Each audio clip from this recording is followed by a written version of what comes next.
Before time began, before the stars burned their first light, there was a realm of perfection, a kingdom of endless radiance, where countless beings of fire and light surrounded the throne of the Almighty. They were called angels, messengers, warriors, and servants of God, each one unique, each one filled with divine purpose. But among them rose one unlike any other, the brightest, the most beautiful of all, Lucifer, the light-bearer. He was perfection itself, the morning star of heaven. Until pride took root in his heart, he desired the throne of the Creator himself. And in that moment, heaven trembled. 1/3 of the angels chose his side, turning their light into darkness. The rest, led by the Archangel Michael, stood firm, crying out words that shattered eternity. Who is like God? A battle followed, not of swords, but of will. When it ended, Lucifer was cast down, and his followers became the shadows we now call demons. But from that war came something greater: order.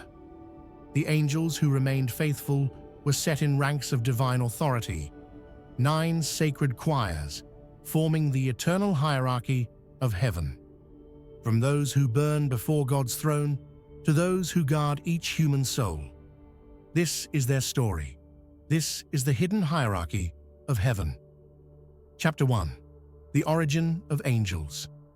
To understand the angels, we must go back, before earth, before man, before even time itself. In the beginning, there was only God, infinite, eternal, and complete within himself. But out of his love, he willed into being an entire order of spirits, countless in number, radiant beyond imagination. They were not made of flesh, nor bound by space or time.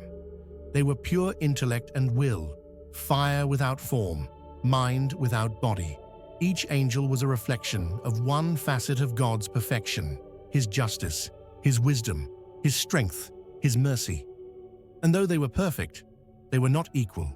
Each was created with a distinct purpose and rank, some to contemplate, others to act, and others to guard. God revealed his divine plan, that one day he would create a new race, weak, mortal beings of flesh and soul, called humanity, and through them his glory would shine in a new way, for they would know both fall and redemption. To some angels, this plan was beautiful. To others, it was unthinkable, that God himself would take on mortal flesh to dwell among beings so small, so fragile. And it was this revelation that sparked envy in one heart. Lucifer, the brightest of all, refused to bow before the thought of a lesser creature becoming favored by the Creator. He said in his heart, "I will ascend into heaven. I will exalt my throne above the stars of God." It was pride, the oldest sin, and pride demanded rebellion. Chapter 2. The Great Rebellion. The heavens shook. For the first time, light turned against light. Lucifer gathered a legion of angels, magnificent beings who admired his brilliance and followed his call. His voice was like thunder, persuasive, proud, promising freedom from divine law. But at the heart of heaven, one voice rose against him: Michael, an archangel of immense humility and courage. He declared, "Who is like unto God?" A question that silenced the pride of Lucifer forever. Then came war, not a war of weapons or wounds, but of truth and lies, loyalty and rebellion. Light collided with darkness. Songs of creation turned into cries of defiance. In the end, the faithful prevailed. Lucifer and his followers were cast from heaven, their brilliance twisted into shadow. He who was once the morning star became the prince of darkness, and his followers, the fallen angels, became the first demons. But the battle was not in vain, for through their fall, heaven's order was perfected. The faithful angels were divided into 9 choirs, a divine structure that mirrors the perfect order of creation.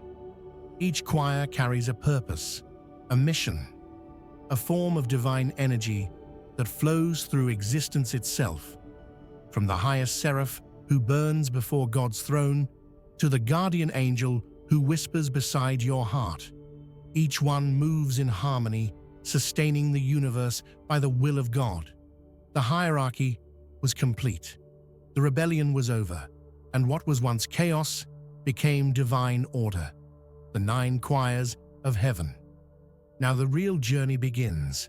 Next comes the first sphere, those who dwell in pure fire and glory before God Himself. The Seraphim, the cherubim, and the thrones. Chapter 3, the first sphere, the angels, closest to God. Above all others dwell the angels of fire and glory, those who never leave God's presence. They are the seraphim, cherubim, and thrones, the first sphere closest to the Creator. The seraphim, the burning ones, their name means to burn. They live in eternal fire, not of destruction, but of love.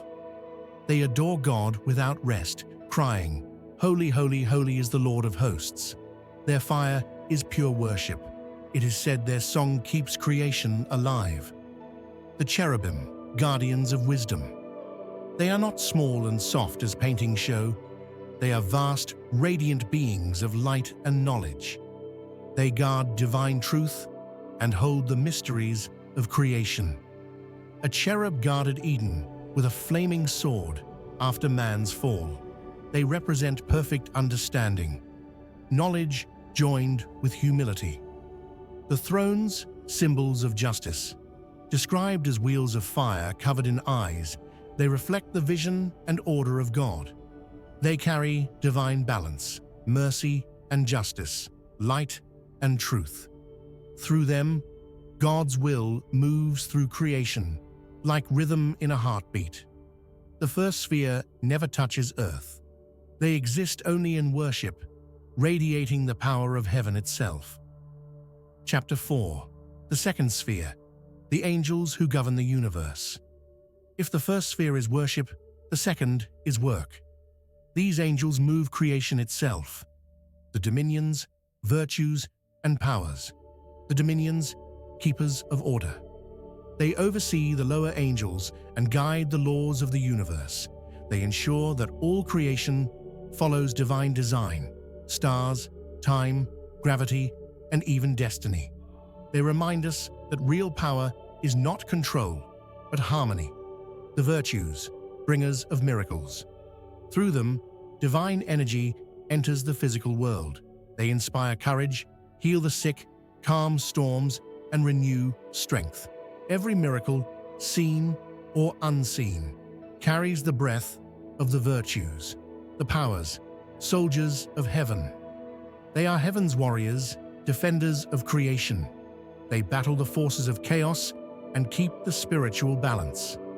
Every time good overcomes evil, the powers are there, silent protectors at the border between light and darkness.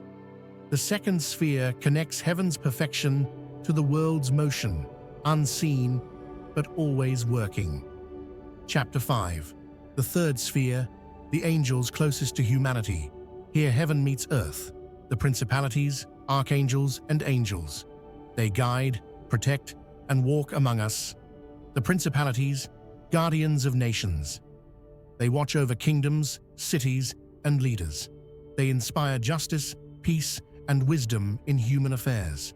When nations rise through faith and unity, the principalities are at work. The archangels, messengers of power. They carry God's direct messages to mankind. Michael defends, Gabriel speaks, Raphael heals. Through them, heaven's voice reaches the world. They lead battles of faith and guide those chosen for divine missions. The angels, guardians of souls, the lowest in rank but closest to us. Each human life has one, a silent companion from birth to death. They guide, protect, and whisper to our hearts, even when we do not listen. Through them, the presence of heaven walks beside us every day.